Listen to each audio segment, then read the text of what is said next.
Hey guys, this is Should You or Should You, show where we talk about books and whether or not you should read them.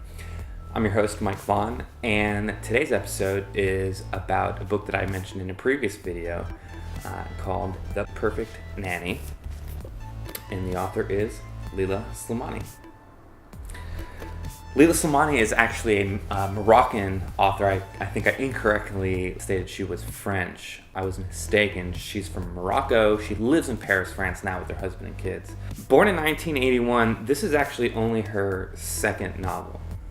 It's only the second novel she's written. But there's kind of a theme with I guess, her inspiration for writing. The first book was actually, I think there's only a French edition of it. It hasn't been translated into English yet. It's a story that revolves around a story in the tabloids, something about some high-level executive who had an affair with a woman. I believe he had some type of sex addiction. I'm not going to get into specifics about that because I don't really know what I'm talking about, but their story kind of inspired her to write this story about a woman who struggles with sex addiction and how it starts to take control of her life and to kind of warp her life. And so in that regard, this book is similar.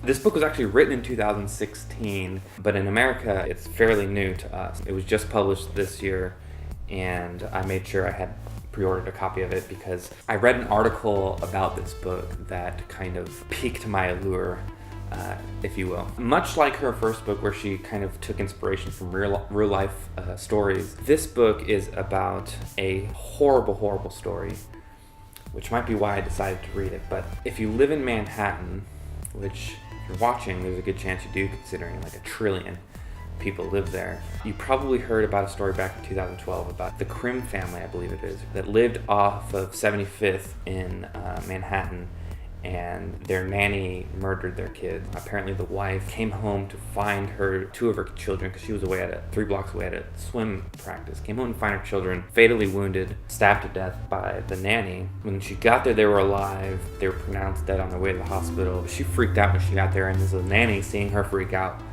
started like stabbing herself in the throat and actually was unsuccessful in killing herself. And she's actually set to stand trial this year. They just like a month ago, or not even 2 weeks ago, announced the jury panel for that trial. Anyway, it's a crazy freaking story. It's something that's really taboo. People don't talk about, and they certainly don't write about, or that I've seen anyway.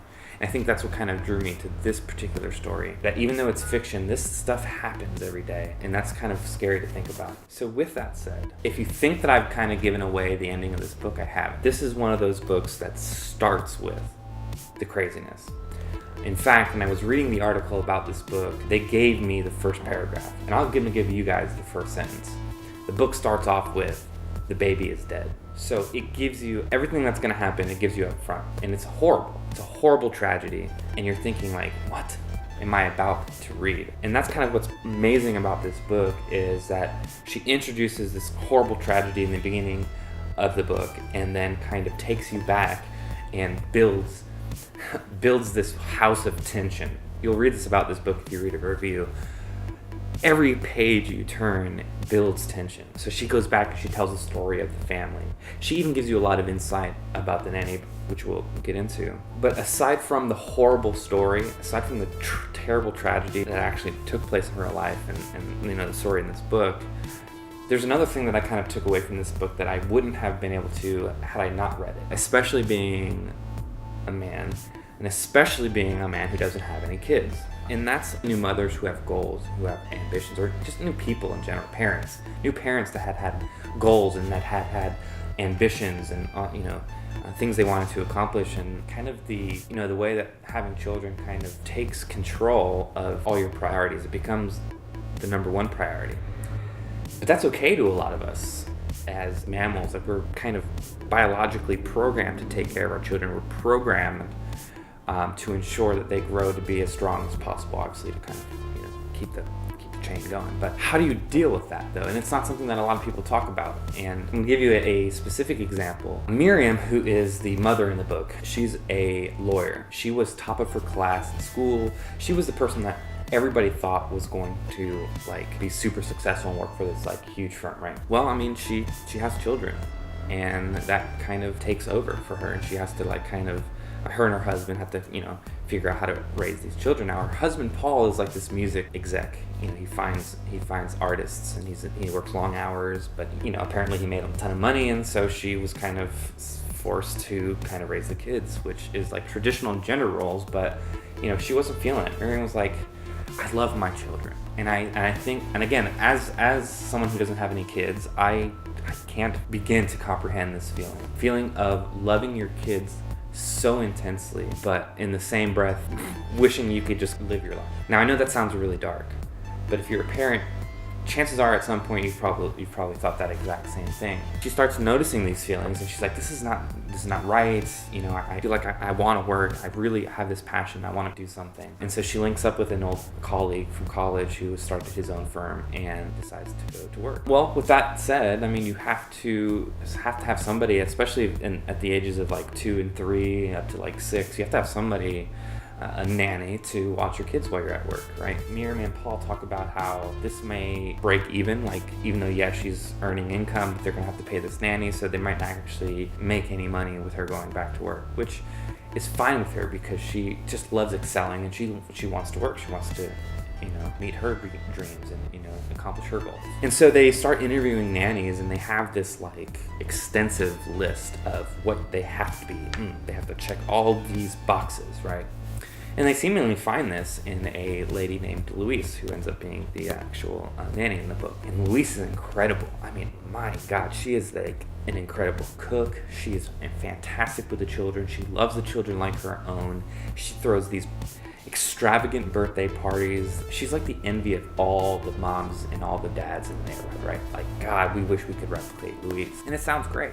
But in the back of your mind, you already know what's going to happen. You know that she murders these kids and tries to kill herself unsuccessfully. So where's the allure in reading this book? Well, so it starts that way, but man, there's a lot of little things that happen that you start to notice like something's not quite right? So I've given you a little bit of backstory about the family, but what about this nanny? Like I said, she loves these kids. She's an incredible nanny. Well, whenever you get close like that with somebody, you start depending on somebody like that, somebody who feels like part of the family, who the kids love, but is an employee.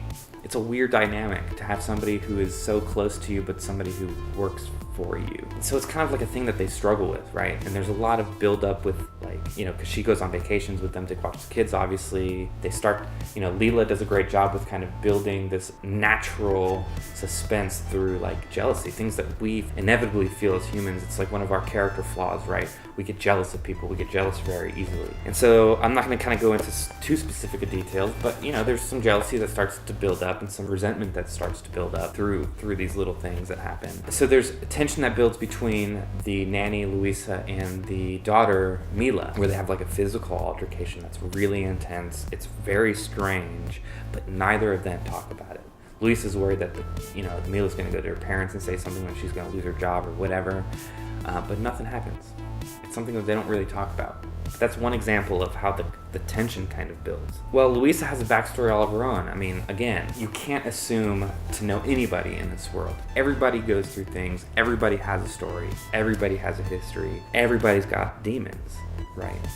And they just think that as this woman is like this superhero, this super nanny. Well, Leila does a great job with going back and kind of painting you this picture of her background and how she loses her husband, but he was never really good to her. Loses her daughter, kind of falls into really, really horrible financial problems because her husband dying left her with a huge hospital bill that she can't pay for. Think about that. I know a lot of us struggle financially. I think I read 6 in 10 people in the United States don't have $500 in their bank account. So I know that a lot of you watching this can relate to that feeling, that suffocation of not knowing how you're going to pay your bills, or people, collections calling you for bills. And so a lot of this stuff is presented to us, and we start to feel for this woman who is struggling mentally because of loss in her life, trying to fill those holes, but also like having this crippling anxiety from these debt collectors. And so, she's not what everyone makes her out to be, but she paints a great portrait of this woman who's strong and who is nurturing and all that good stuff. So, like I said, everybody has demons, and they kind of go back and describe Louisa's demons. As the couple and the nanny become more dependent on each other. All this jealousy, all this tension, all this suspense starts to build, and with every turn of the page you're like, oh my god, when is it going to happen?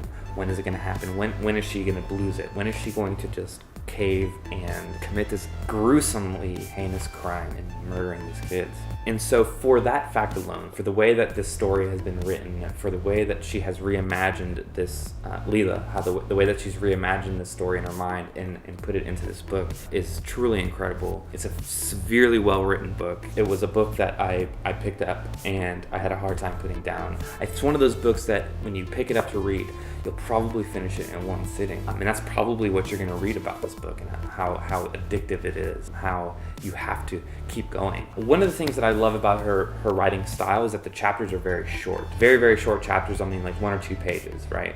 And so it's easy to get through. It's easy to say, okay, I'll just read another chapter, right? You read it and you're like, oh my god, I have to keep going. I have to keep going. I have to find out, how is she going to get out of this financial situation she's in? When is the mounting tension finally going to boil over between Miriam and Paul and Louisa? Because it's a very, very difficult relationship to describe. But again, going back to the two main things that I've taken away from this book. One being just about this awful story about a person who you let into your life, someone that you trust with your children's lives, having the capability to one day snap and take those children away from you is horribly, horribly scary to think about. It's a terrible situation, and this makes you like intimately familiar with it, and you may not want to. It's not a topic you may want to read about, but it is. It's an incredibly well-written story. As I said, there are no happy endings in this book. This is not a book that you're going to pick up and like feel good about reading afterwards. But if you're interested in reading for how people compose their stories, then this is a stellar example of a well-written book. The second thing being the struggle that new parents go through having children, having these extensions of you, essentially these little versions of you that you love so intensely, but at the same time hate so much because you have your own dreams and your own goals, and they've taken that away from you. It's kind of that dichotomy, that struggle. It was really interesting to read about, and I got a lot of insight. Takeaways that I would not have been able to get if I had not read this book, and for that I'm extremely grateful for Leila Slimani, and I am so ready for her to put out more books. So, should you read The Perfect Nanny by Leila Slimani? Absolutely. Pick up The Perfect Nanny by Leila Slimani and read it. You'll finish it in a weekend. I mean, it'll probably be one of your favorite books of 2018. It's a masterpiece. It's incredible. Check it out. Anyways, that's all I have for you guys. If you found this somewhat interesting, if it's pushed you to pick up this book and read it, go ahead and subscribe to the channel. Let me know what you think of this book. If you read it and you're like anything like me, you're going to want to talk about it. So leave me a comment in the comments section. If you have any recommendations on books, you can find my email address in the description. Shoot me an email, give me a suggestion. I would love that. Anyways, this has been Should You or Should You? And of course you should. The Perfect Nanny by Leila Slimani. I'm your host, Michael Vaughan. That's all I got for you guys. Take care.